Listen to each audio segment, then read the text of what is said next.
अस्सलाम वालेकुम दोस्तों, मैं हूं SaeedAnwar ऑफिशियल से। उम्मीद करता हूं मेरे सारे दोस्त ठीक ठाक होंगे। मेरी शुरू से ख्वाहिश थी कि मैं अपने दोस्तों के साथ या कोई भी स्टूडेंट हो उनके साथ ज़िंदगी के बारे में, जनरल लाइफ के बारे में कुछ शेयर कर सकूं।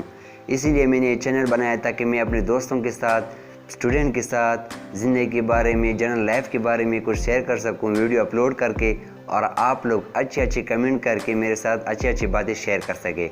तो मैंने ये चैनल बनाया ताकि आप लोग कमेंट करके और मेरा चैनल सब्सक्राइब करके मेरे साथ ज़िंदगी के बारे में कुछ भी शेयर कर सकते हैं। उम्मीद करता हूँ कि मेरे सारे वीडियो आप लोगों को अच्छे लगेंगे और अच्छे कमेंट करेंगे।